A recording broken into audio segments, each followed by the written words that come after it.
سید سجاد اور جناب زینب کی عظمتوں پر بآواز بلند صلوات. اللہم صلی علی محمد وآل محمد وعجل فرجہ. رحم اللہ من قرأ الفاتحة. اللهم صل على محمد وآل محمد وعجل فرجہ.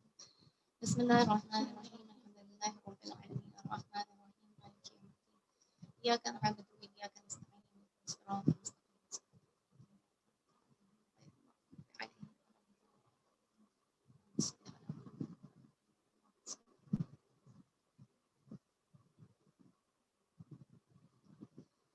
لا حول ولا قوة إلا بالله العلي العظيم. حسبنا الله ونعم الوكيل. نعم المولى ونعم النصير. الحمد لله رب العالمين والصلاة والسلام على أشرف الأنبياء والمرسلين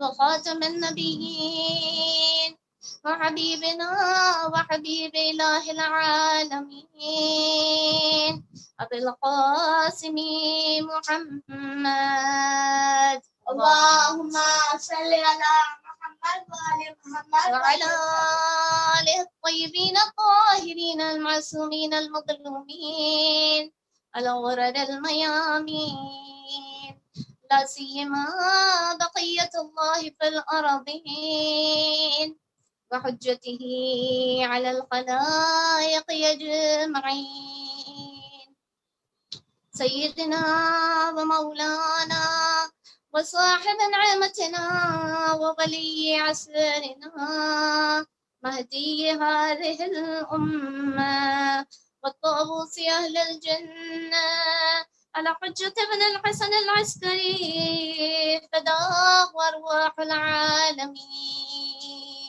اللهم صل على محمد وآل محمد وعجل فرجهم. ولعنة الله على أعدائهم أجمعين من يوم عداوتهم إلى قيام يوم الدين. بسم اللہ الرحمن الرحیم. جو بھی جہاں جہاں بھی ہے سب ایک ساتھ مل کر جو ہے اس دعائے فرج کی تلاوت فرمائیں گے. اللہم صل ولیک الحجۃ ابن الحسن صلواتک علیہ وعلی آبائہ فی هذه الساعة وفي كل ساعة وليا وحافظا وقائدا وناصرا ودليلا وعينا حتى تسكنه أرضك طوعا وتمتعه فيها طويلا برحمتك يا أرحم الراحمين. اللهم صل على محمد وآل محمد وعجل فرجهم. صلى الله عليك يا أبا عبد الله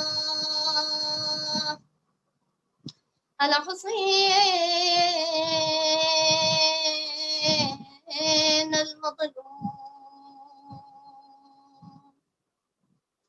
على طشان غريب بكربلاء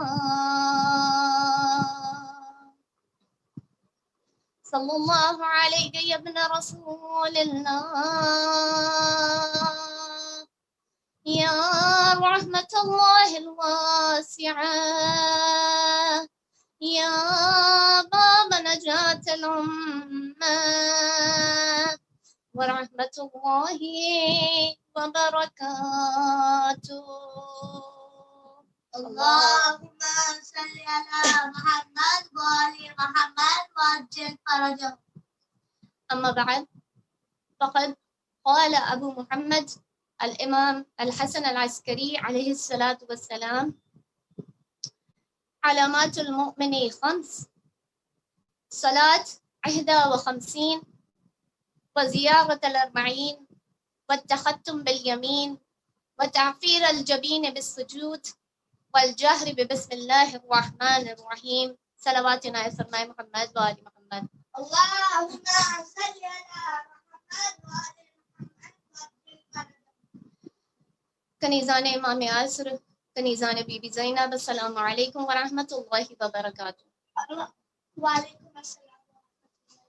لائق حمد و ستائش ہے وہ پروردگار جس نے اس تمام عالمین کو، اس تمام کائنات کو خلق فرمایا اور اس میں انسان کو خلق فرمایا اور انسان کے لیے تمام مخلوقات کو مسخر کیا اور انسانوں کو اہل بیت اطہار کے سامنے مسخر کیا اور خبردار کیا کہ دیکھو کبھی بھی ان افراد کی برابری کرنے کی کوشش نہ کرنا، اس لیے کہ اگر تم نے کبھی ان کی برابری کرنے کی کوشش کی تو تمہارا وہی حشر ہوگا جو ابلیس کا ہوا تھا کہ جب اس نے ان انوار تک پہنچنے کی کوشش کی اور ان کی برابری کرنے کی کوشش کی تو خداوند عالم نے اسے مردود اور ملعون قرار دیا. عزاداران محترم، یہ وہ اہل بیت اطہار ہیں جنہوں نے انسان کو خدا کی معرفت کرائی. انسان پتھر کو خدا مانا کرتا تھا اور اس کے سامنے اپنے آپ کو جھکایا کرتا تھا، لیکن علی مرتضیٰ وہ شخصیت ہے جس نے بتوں کو توڑ کر بتایا کہ پتھر کبھی خدا نہیں ہو سکتے.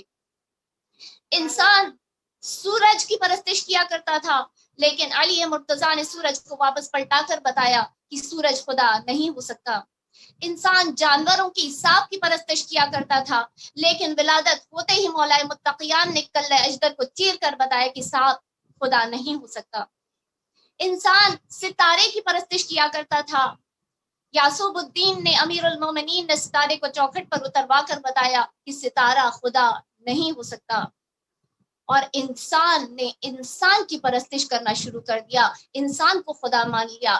بس مولائے کائنات نے اپنے جبین کو، اپنی پیشانی کو سجدے میں خاک پر لگا کر سب یہ بتا دیا کہ انسان خدا نہیں ہو سکتا. ایک صلوات بھیجیے محمد والے. اللهم صل على محمد وآل محمد وعجل فرجهم. عزیزان محترم، 40 روز ہو گئے اس واقعے کربلا کو ہوئے. آج ہم اسے 40 کے نام سے یاد کرتے ہیں.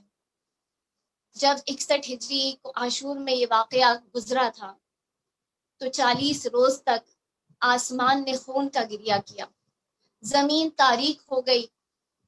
تاریخ لکھتی ہے کہ جہاں جہاں جس انسان نے پتھروں کو زمین پر سے اٹھایا تو اس کے نیچے تازہ خون ابلتا ہوا نظر آیا.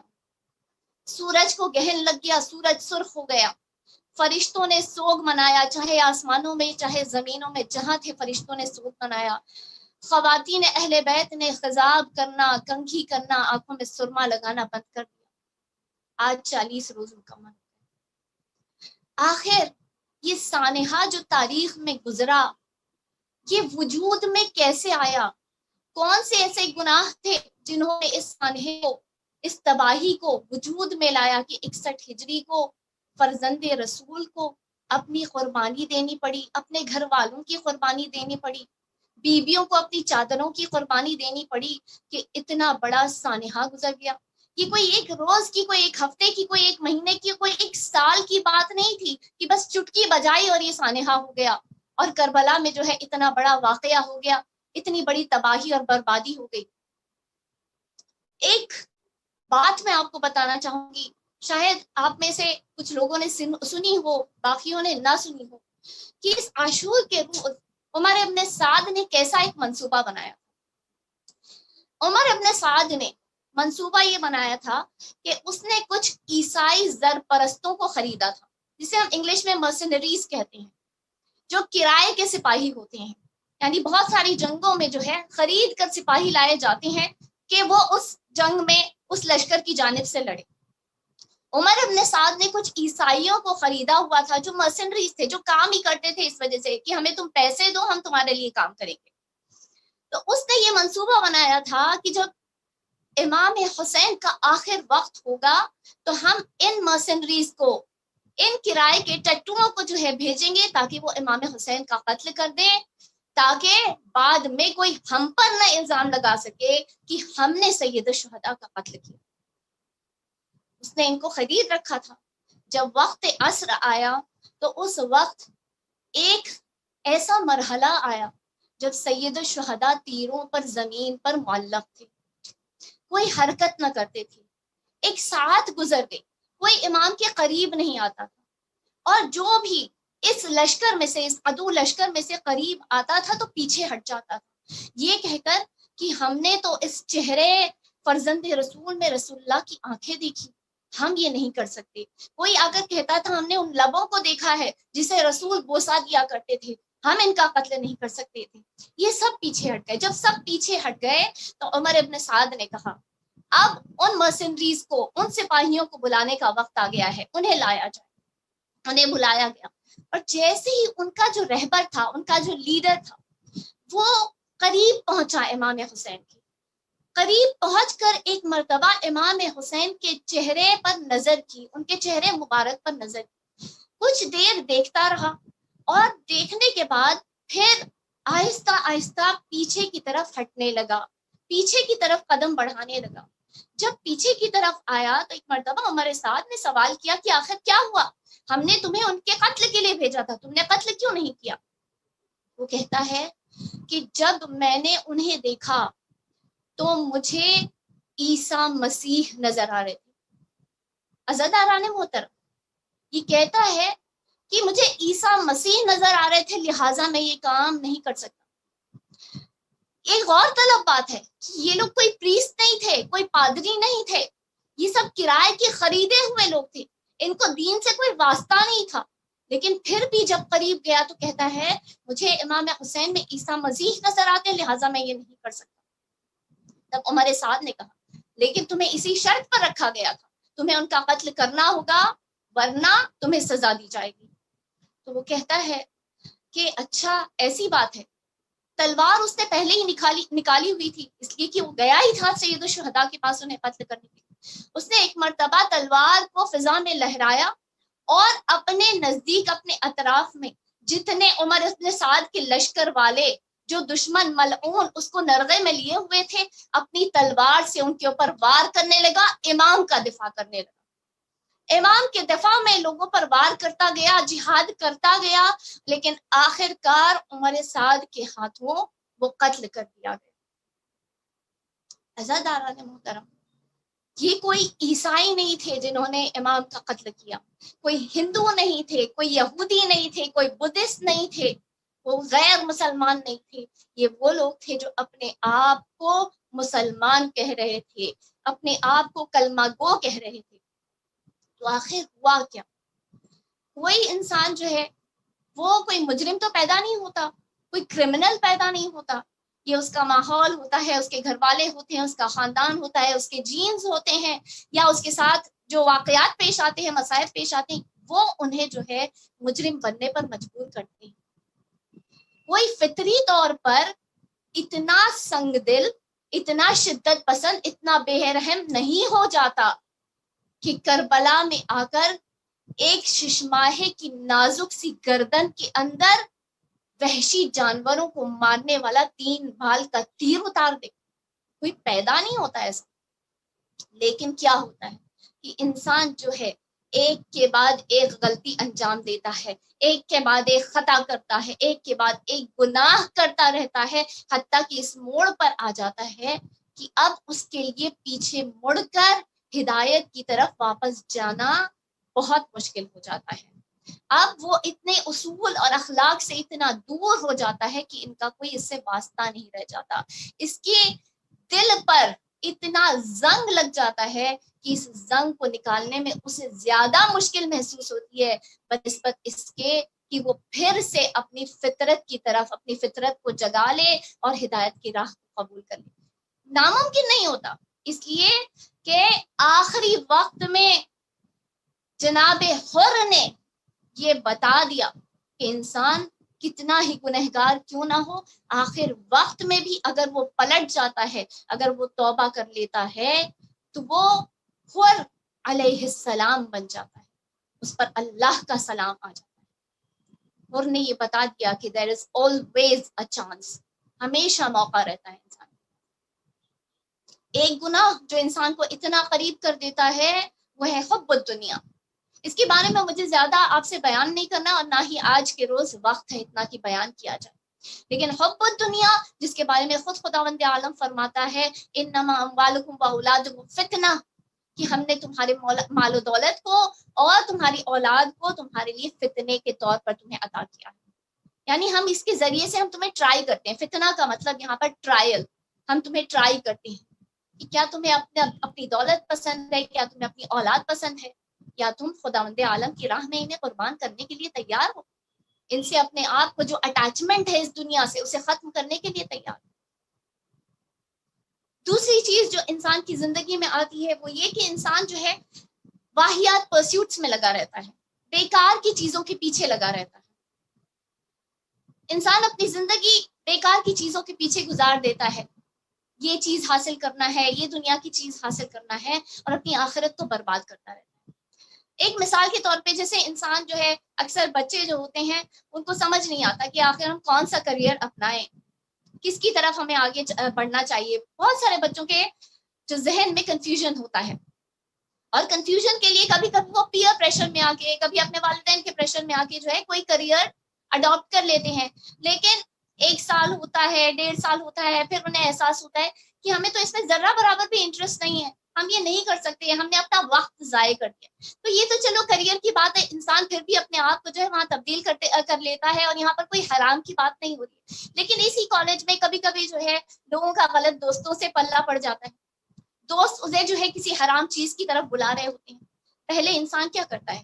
پہلے انسان انکار کرتا ہے. یہ بچہ انکار کرتا ہے کہ نہیں یہ چیز صحیح نہیں ہے، اس کا ضمیر گوارا نہیں کرتا اس بات.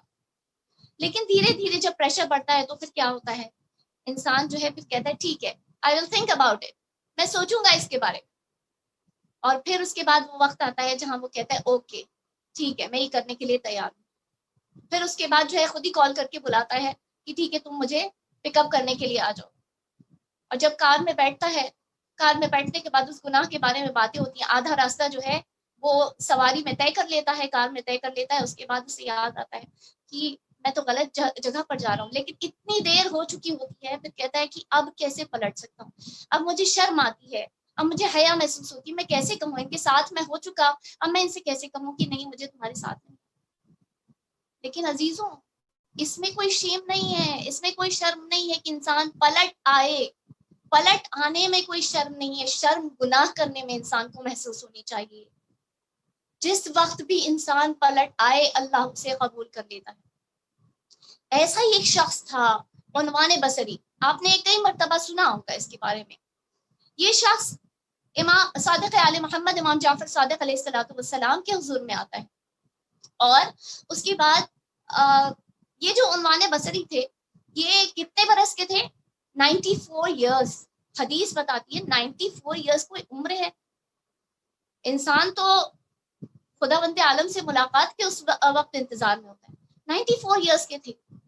لیکن اس وقت جو ہے اتنی زندگی انہوں نے مالک ابن انس کے انڈر گزاری تھی. مالک ابن انس کون تھا؟ امام صادق کا شاگرد تھا. لیکن اس نے جو ہے امام کی شاگردی جہاں چھوڑی تو اس نے خود مالکی فقہ کو جو ہے اس کا مؤسس بنا، اس کی بنیاد ڈالی، اور خود جو ہے اپنے فتوے صادر کرنے لگا اور اہل بیت علیہ السلام سے کمپٹیشن کرنے لگا. امام صادق علیہ السلام کی کمپٹیشن میں آ گیا، کھڑا ہو گیا ان کی کمپٹیشن. اور اس کو جو ہے خود منصور دوانقی ملعون نے سپانسر کیا تھا. اسے بہت کچھ کھلایا گیا، رشوت دی گئی، تم اپنی کتاب نکالو، اپنا رسالہ نکالو. اس نے قبول کر لیا. تو یہ اسٹیٹ سپانسرڈ تھا. گورنمنٹ کا ہاتھ جہاں ہوتا ہے، جہاں حکومت کا ہاتھ ہو. ابھی سارے جو ہے اتنے سارے شاگرد اس کے پاس آنے لگے، اس کے پاس جو ہے علم حاصل کرنے لگے. علم نہیں حاصل کر رہے تھے، انفارمیشن حاصل کر رہے تھے.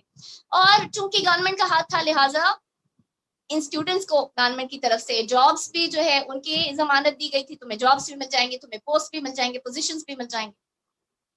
اور امام صادق علیہ السلام آخر خاندان اہل بیت سے تھے، لہٰذا ہر وقت ان کے شاگردوں پر، ان کے شیعوں پر ستم، تشدد، ظلم ہوتا تھا. تو آتے تو تھے امام صادق علیہ السلام کے پاس بہت، لیکن ظلم ستم کا شکار ہوا کرتے.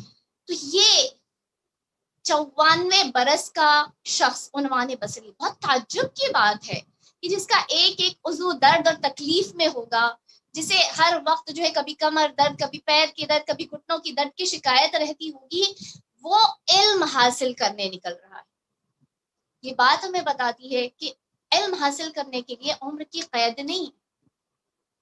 یہ ایک روز سوچنے لگا کہ میں اتنے سالوں سے مالک کے دروس میں جا رہا ہوں، لیکن مجھے ایسا لگتا ہے میں نے کچھ حاصل ہی نہیں کیا، میں نے بس اپنا وقت ویسٹ کر دیا، برباد کر دیا، اور میرا دل زنگ آلودہ ہے، میرا دل اندھا ہو چکا ہے، میں کچھ غلط کر رہا ہوں۔ تو یہ کیوں ہے انسان کے لیے بھی، اگر آپ کا دل آپ کو کہے کہ ہم کچھ غلط کر رہے ہیں تو اس کی سنیں اور اس پر عمل کریں۔ یہ جو سکس سینس ہم جنہیں کہتے ہیں نا، یہ ہمارا دل ہوتا ہے جو ہمیں آواز دے رہا ہوتا ہے، تو اسے سنیں۔ تو گیا امام صادق کے پاس اور پھر جا کر سلام کیا۔ سلام کرنے کے بعد یہ کہتا ہے میں نے تمام جو ڈیٹیلز ہیں اس کو چھوڑا، تو یہ سلام کرنے کے بعد کہتا ہے کہ میں آپ سے سیکھنے کے لیے آیا ہوں۔ امام نے فرمایا اتنے دن کہاں تھے؟ کہتا ہے کہ میں مالک ابن انس کے درس میں جا رہا تھا۔ امام فرماتے ہیں انی رجل مطلوب، میں ایک ایسا شخص ہوں جو بہت زیادہ طلب کیا جاتا ہوں۔ اسے مراد کیا تھا امام؟ یعنی ہر وقت حکومت مجھے طلب کرتی رہتی ہے، ہر وقت جو ہے مجھ پر نگہداشت کیے رہتی ہے، نگرانی رکھے رہا کرتی ہے، سرویلنس کرتی ہے میرا، لہٰذا تم چلو جاؤ تم مالک ابن انس کے پاس جاؤ اسی سے سیکھو۔ تو جب امام نے ایسا فرمایا یہ شخص وہاں سے چلے گئے، لیکن چلے گئے، اگر ہم جیسے لوگ ہوتے تو ہماری تو ہمت ہی پست ہو جاتی ہے، ہم کہتے ہم نے ٹرائی تو کیا تھا، بس ہم نے ٹرائی کیا، اگر انہوں نے ہی اپنا دروازہ بند کر دیا، اہل بیت نے دروازہ بند کر دیا، اللہ نے ہماری دعا قبول نہیں کی، تو اب ہم دوبارہ کیوں ٹرائی کریں؟ کیا فرق پڑتا ہے؟ عزاداران محترم، مخلوق سے بھلے ہی ایسا کیجئے، عام گنہگار مخلوق سے بھلے ہی ایسا کیجئے، اللہ اور اہل بیت کے در پر ہمیشہ دستک دیتے رہیں، ہمیشہ دستک دیتے رہیں۔ تو یہ عنوان بصری، وہاں سے گئے تو صحیح، لیکن یہ کہتے ہیں کہ یہ ایسے شخص نہیں ہے جو اپنے علم کو لے کر بخیل ہے، اس لیے کہ بہت سارے شاگرد ہیں ان کے در پر آتے ہیں، یہ انہیں درس دیتے ہیں، یقیناً مجھ میں کوئی خامی ہوگی، یہ انہوں نے اپنے کو بلیم کیا۔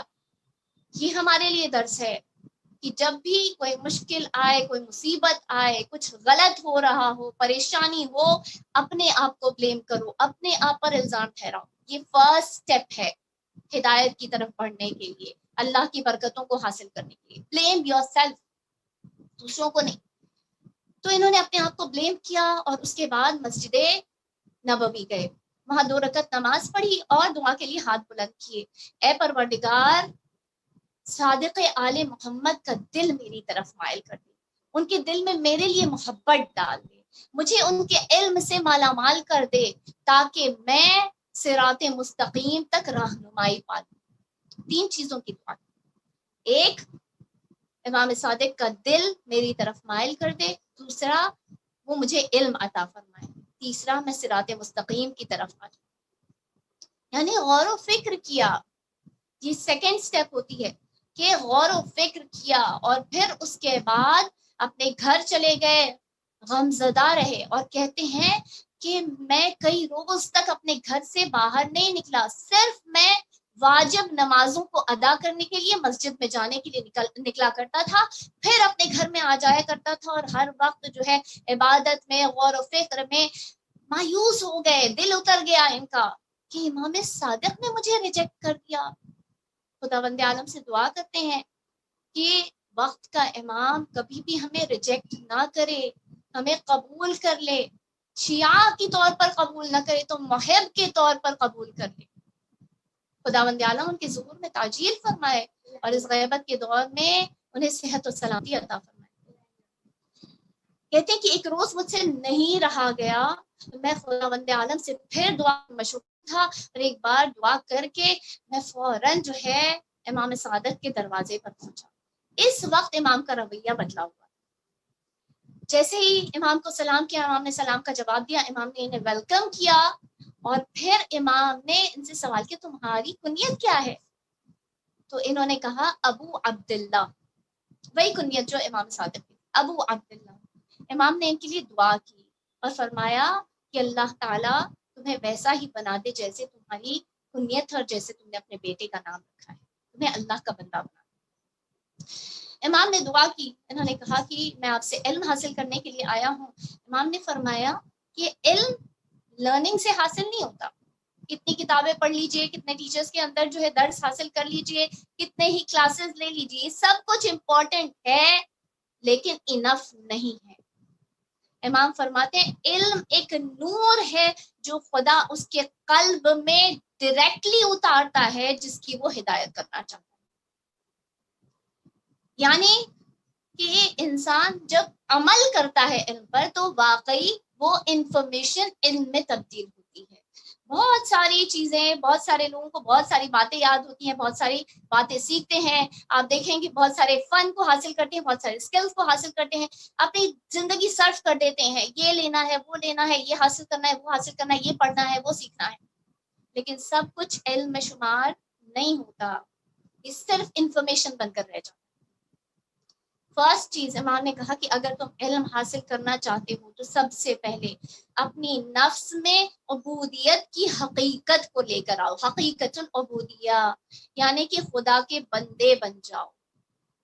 اور پھر اس کے بعد فرماتے ہیں کہ علم طلب کرو اس کے استعمال سے، یعنی کہ علم صرف سیکھنے سے حاصل نہیں ہوگا جب تک تم اسے اپلائی نہیں کرو گے۔ Application is important. تو بہت سارے لوگ جو ہے بہت ساری دین کے سلسلے میں مسلمانوں کی، مذہب تشیع والوں کی بات ہو رہی ہے کہ اللہ تعالیٰ نے سب سے پہلی چیز کیا خلق فرمائی، جب رسول خدا معراج پر گئے تھے تو سب سے پہلا لوکیشن ان کا کہاں تھا جہاں پر انہوں نے اپنے قدم جمائے۔ اس کے بعد یہ سوال کرتے حضرت عباس کی مدر ان لا کا نام کیا ہے، ان کی ساس کا نام کیا ہے۔ یہ سب چیزوں سے ہمیں کیا حاصل ہوگا؟ یہ صرف انفارمیشن ہوگی، یہ ہمارے علم میں کیسے اضافہ کریں، یہ ہمیں کیسے خدا کے قریب لے کر آئیں۔ ٹھیک ہے انفارمیشن حاصل کرنا کوئی بری بات نہیں ہے، لیکن انسان یہ تو سوچے کہ کتنی مرتبہ انسان سے اگر یہ سوال کیا جائے کہ فجر کا وقت کیا ہوتا ہے، کب سے کب تک فجر کا وقت ہوتا ہے، بہت سارے لوگوں کو فجر کی قضا ہونے کا وقت بھی نہیں معلوم ہوتا۔ اگر وہ وقت نہیں معلوم ہے، فجر کی امپورٹنس نہیں معلوم ہے، کہ انسان نے پڑھ تو لیا کہ ہاں فجر میں اٹھنا بہت ضروری ہے، فجر میں جو ہے اگر کوئی فجر میں اتنی تاخیر کر دے کہ امام جو ہے خود اس کے اوپر لعنت کرتے ہیں، وقت کے امام لعنت کرتے ہیں۔ خداوند عالم ہمارے ہی وقت کے امام کے زمانے مبارک سے ہم پر لعنت ہونے سے ہمیں بچائے، ہمیں محفوظ رکھے۔ اور اس کے باوجود انسان کا علم فجر کے بارے میں تبھی علم ثابت ہوگا جب انسان کتنا ہی تھکا ہوا کیوں نہ ہو، کتنی ہی دیر سے سویا کیوں نہ ہو، لیکن فجر کی نماز میں کتنی ہی نیند آ رہی ہے، کتنے ہی تھکے ہوئے ہیں لیکن اٹھ رہے ہیں کہ ہاں ہمیں فجر کی نماز پڑھنی ہے۔ یہ ہے علم جو انسان کو فجر کی نماز کے لیے کسی بھی حالت میں اٹھا دے، یہ علم کہنا۔ وہ شخص خدا کے پاس آیا اور رسول خدا کے پاس آنے کے بعد، ان کی بارگاہ میں آنے کے بعد ان سے کہتا ہے یا رسول اللہ مجھے کوئی ایک ایسی چیز بتائیے جسے میں نہ کروں، ایک گناہ جسے میں نہ کروں۔ رسول اللہ نے فرمایا کہ جھوٹ نہیں بولنا، جھوٹ نہیں بولنا۔ کہتا ہے کہ میں اس پر عمل کروں گا، ایک گناہ جس پر میں عمل کر سکوں، ٹھیک ہے جھوٹ نہیں بولنا۔ چلا گیا۔ اب اسے شراب کی عادت تھی، اسے طلب محسوس ہوئی، جب طلب محسوس ہوئی فوراً رسول اللہ کا وجود یاد آیا، دیکھو جھوٹ نہیں بولنا۔ اس نے کہا میں شراب پی لوں گا، رسول اللہ سے پھر ملاقات کروں گا، رسول اللہ مجھ سے سوال کریں گے تو میں کیا کہوں گا، نہیں پی شراب۔ اور یہ واقعہ بہت طویل ہے، مجھے سب ڈیٹیلز میں نہیں جانا ہے۔ ایک کے بعد ایک جو ہے اس نے گناہ کو اس وجہ سے ترک کیا کہ رسول اللہ نے مجھ سے فرمایا تھا کہ جھوٹ نہیں۔ بس اس کے پاس وہ علم آ گیا جہاں پر وہ حدیث بیان کی گئی کہ جھوٹ جو ہے ہر برائی کی، ہر گناہ کی کنجی ہے، اسے وہ علم حاصل ہو گیا۔ اس طرح کا علم ہمیں حاصل ہو جائے۔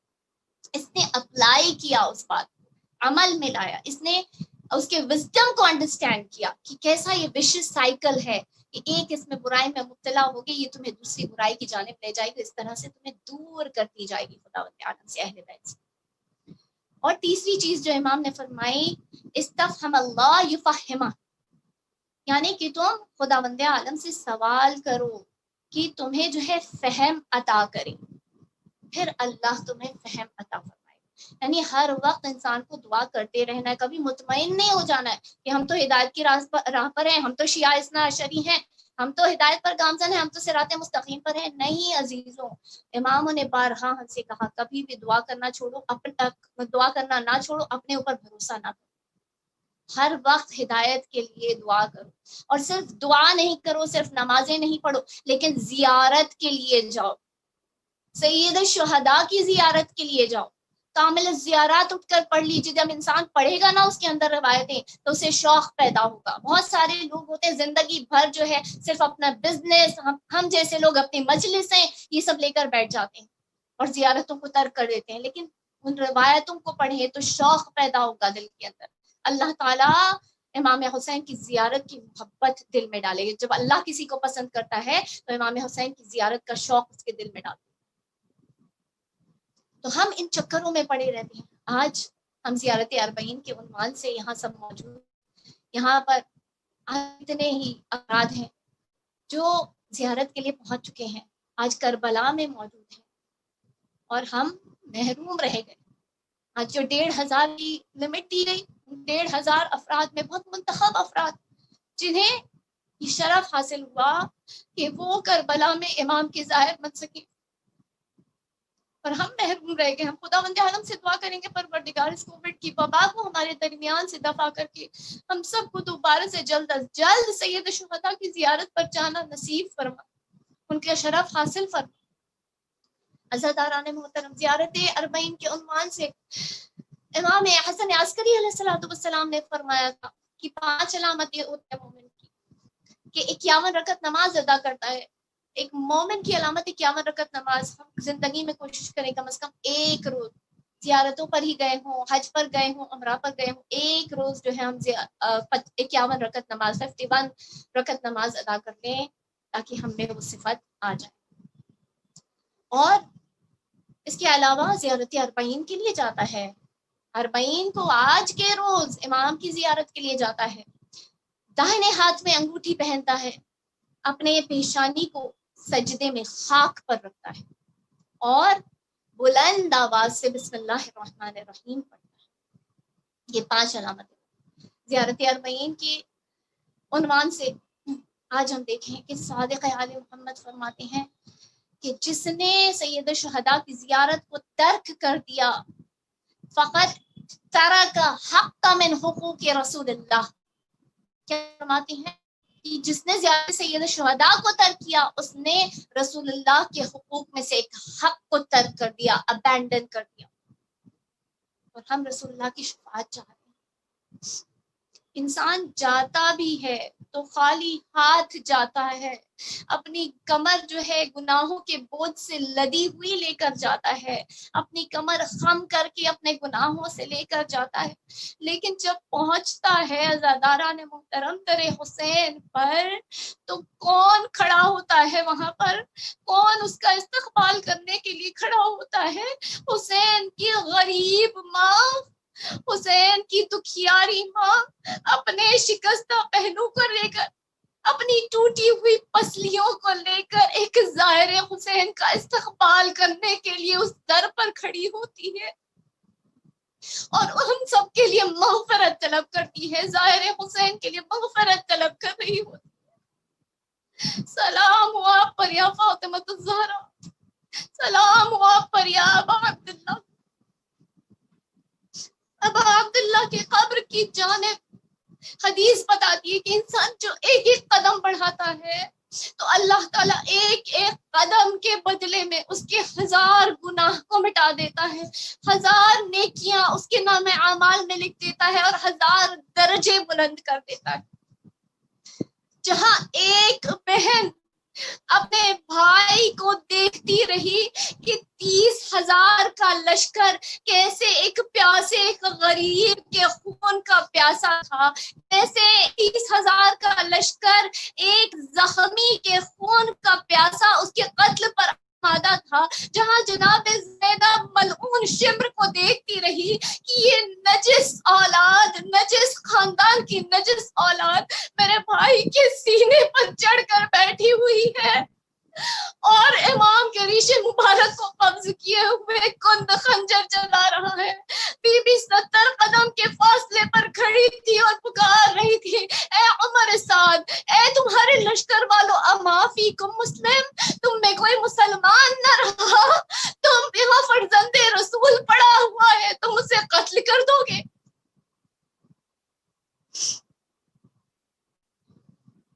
صرف اس حسین کی قبر تک پہنچنے کے لیے اللہ تعالیٰ اتنا ثواب ظاہر کو دے رہا ہے کہ انسان کو کہہ رہا ہے کہ اگر تم سید الشہداء کی قبر پر پہنچ جاؤ گے تو گویا تم نے راہ خدا میں اپنے ہی خون میں غلطہ کیا ہو, تم اپنے ہی خون میں آلودہ.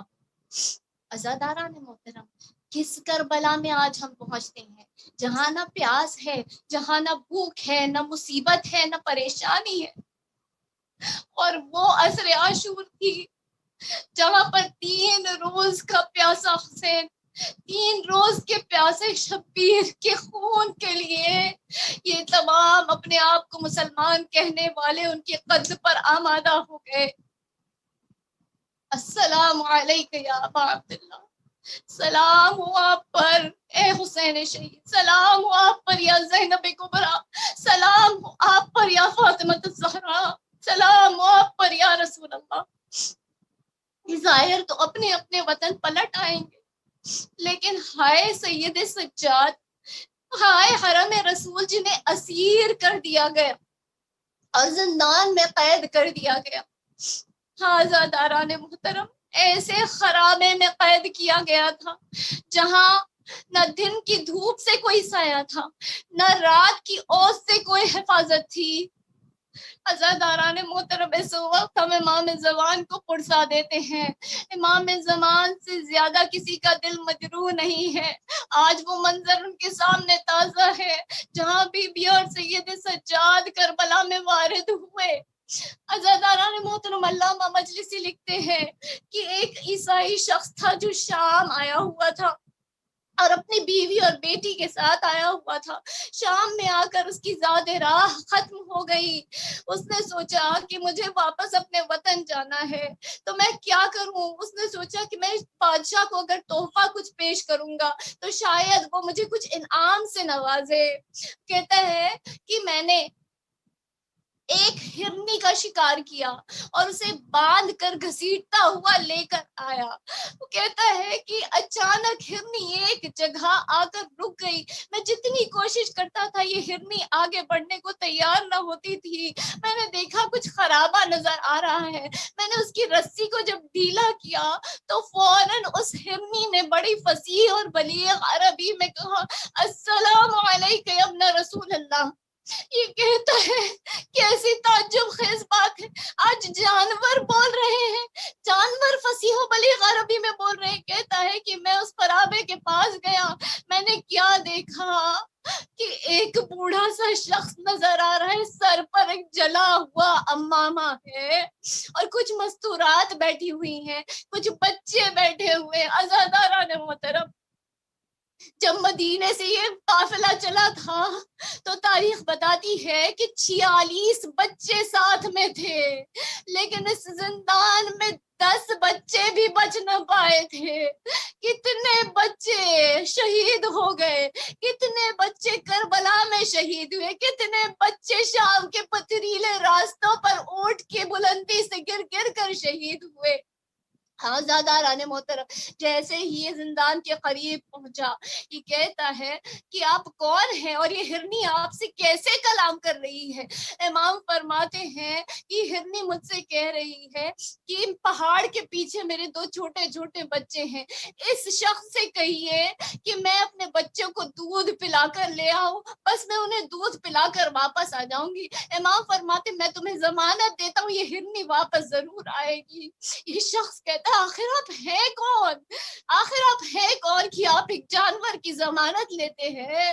تو یہ امام سجاد فرماتے تم نے مسلمانوں کے رسول کے بارے میں سنا ہے, میں اسی رسول کے نواسے کا فرزند ہوں, میں اسی رسول کے نواسے کا بیٹا ہوں. مجھے سید سجاد کہتے ہیں, میں علی ابن الحسین ہوں. کہتا ہے آپ اپنی امت کے رسول کے فرزند ہیں، میں جائیے میں نے اس ہرنی کو آپ کے واسطے آزاد کیا. اور پھر کہتا ہے کوئی آپ کی حرمت کو نہیں پہچانتا، کوئی آپ کو نہیں جانتا کہ آپ نبی کے وارث ہیں، آپ آپ کے رسول کے وارث ہیں.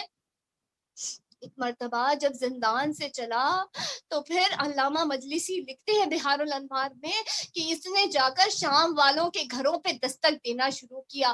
اے مسلمانوں باہر نکلو، تم نے کسے قید کر رکھا ہے؟ یہ آل نبی ہے، یہ تمہارے رسول کی ذریت ہے، تم نے انہیں قید کر رکھا ہے. جب اس نے زیادہ شور مچایا اور شام والے باہر نکلنے لگے تو کہتے ہیں کہ یزید تک خبر پہنچی، سپاہیوں نے اسے گرفتار کیا اور اسے قتل کر دیا.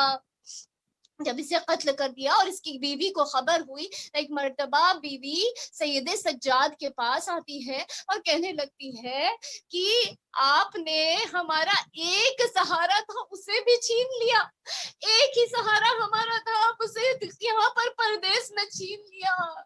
امام فرماتے ہیں آؤ میرے ساتھ آؤ باعجاز خدا. امام زندان کے دروازے پر پہنچے جہاں پر اس کی لاش پڑی ہوئی تھی. مرتبہ پروردگار کی بارگاہ میں دعا کی، اے پروردگار تجھے میری مظلومیت کا واسطہ اس شخص کو دوبارہ زندگی عطا فرما دے. خدا کا کرنا ہوا، وہ شخص دوبارہ کھڑا ہو گیا، زندہ ہو گیا اور کہنے لگا یا ابن رسول اللہ میں آپ پر ایمان لائے. امام فرماتے ہیں تیری بیٹی اور تیری بیوی تیرے انتظار میں ہے، جا تو ان کے ساتھ چلا جا. اور ایک مرتبہ جب بیوی پلٹ رہی تھی نا تو امام فرماتے ہیں کہ ہم سہارے چھینتے نہیں ہیں، ہم سہارے عطا کرتے ہیں. ہائے زینب کبریٰ، ہائے بی بی ام کلثوم، ہائے سکینہ جس کے تمام سہارے چھین لیے گئے. زاداران محترم، ایک مرتبہ یزید نے رہائی دی. جب رہائی دی تو جناب زینب نے شرطیں رکھی.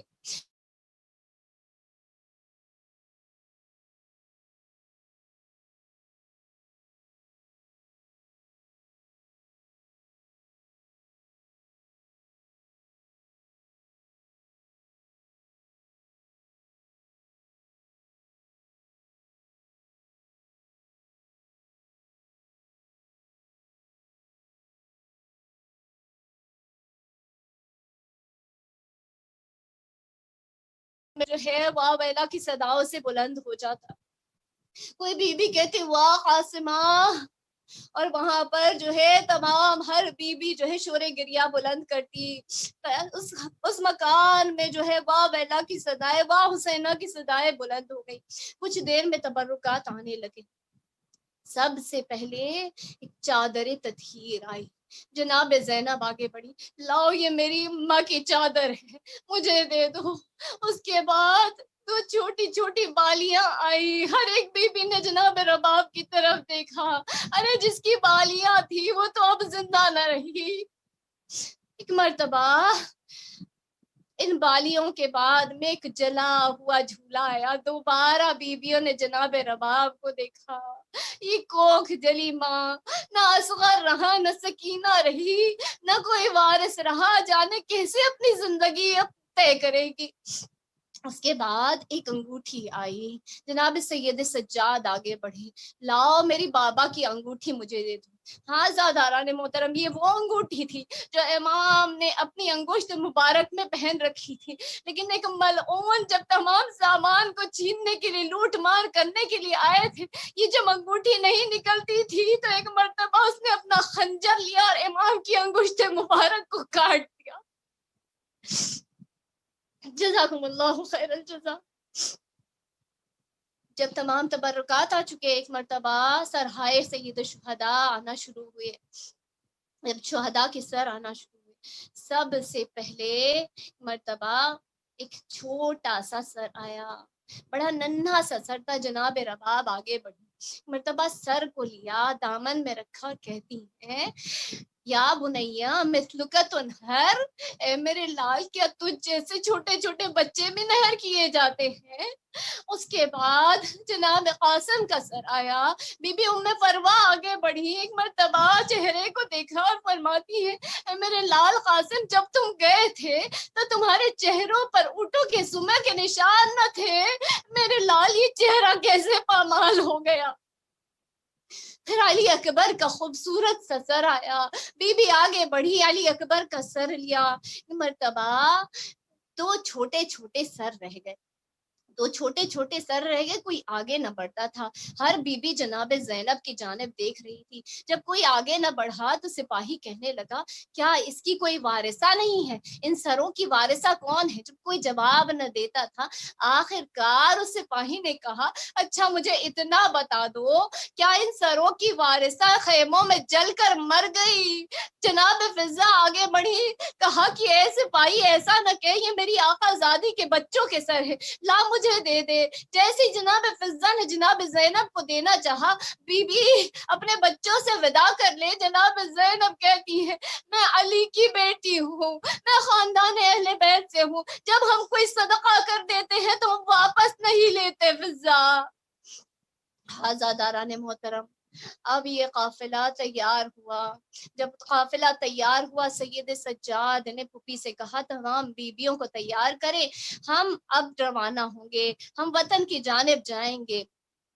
ایک مرتبہ سوال کیا اے پھوپھی اماں کیا تمام بیبیاں تیار ہیں؟ جناب زینب کہتی ہیں ہاں ہر بیوی تیار ہے، لیکن مجھے رباب کہیں نظر نہیں آتی۔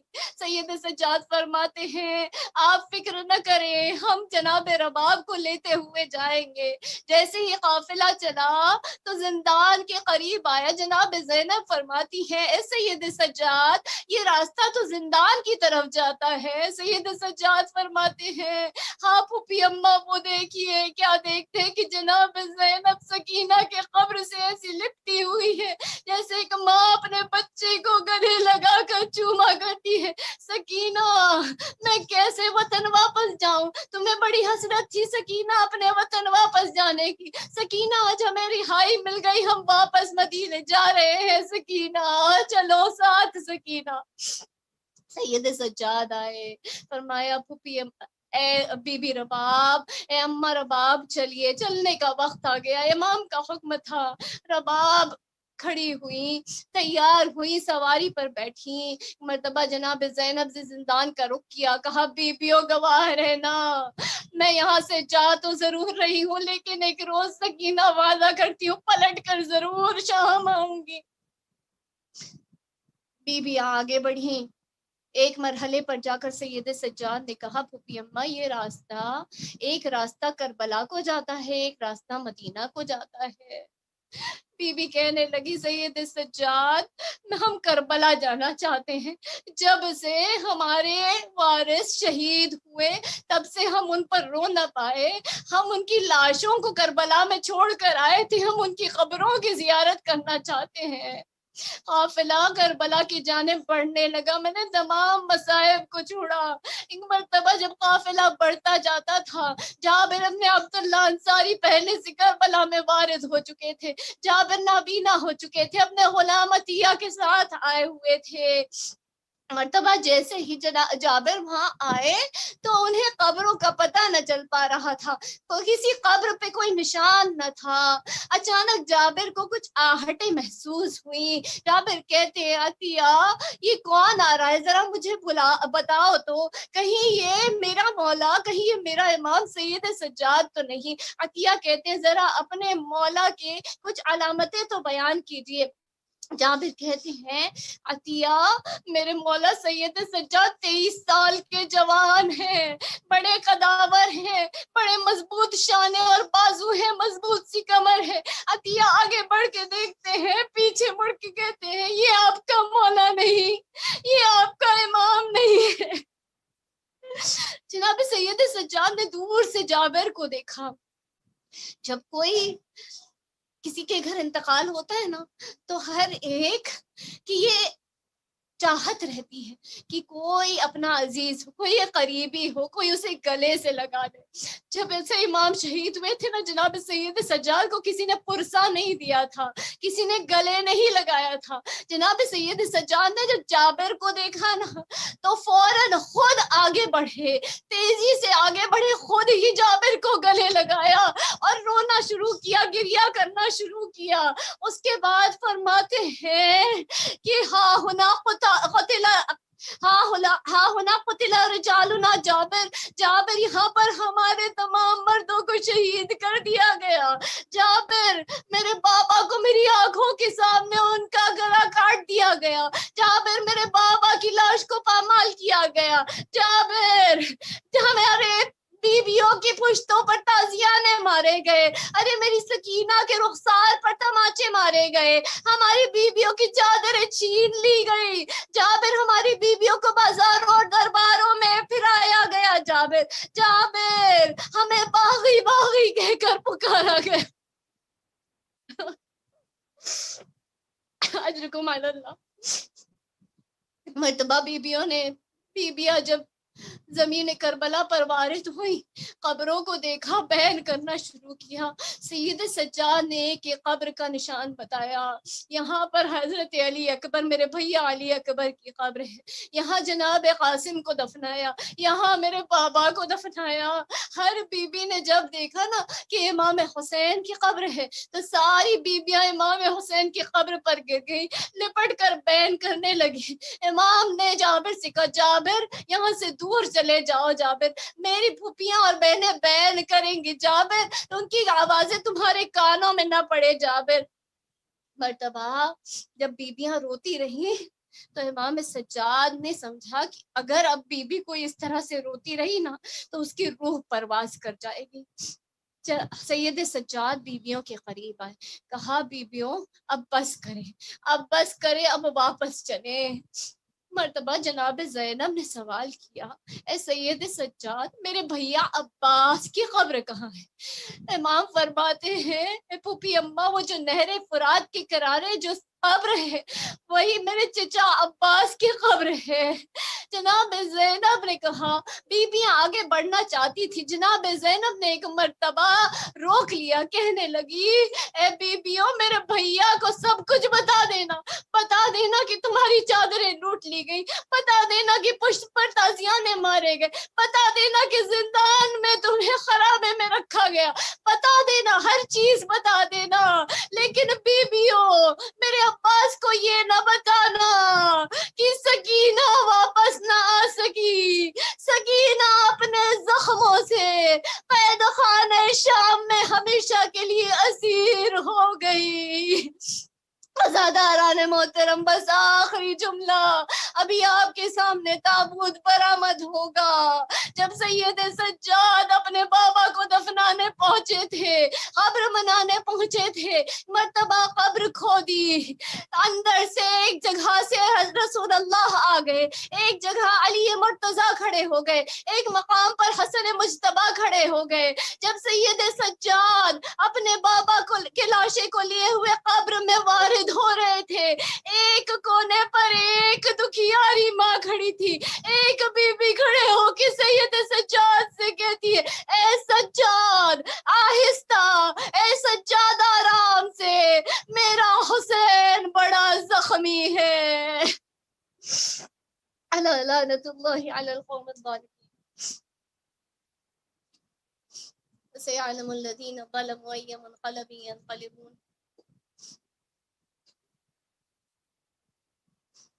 بار الہ تجھے تیرے پاک اور قدوس ناموں کا واسطہ، پروردگار تجھے تیرے اسم اعظم کا واسطہ، تیرے خاص نام اللہ کا واسطہ، پروردگار تجھے تیرے حبیب اور ان کے اہل بیت اطہار کا واسطہ، تجھے فاطمۃ الزہرا ان کے لٹے ہوئے گلشن کا واسطہ.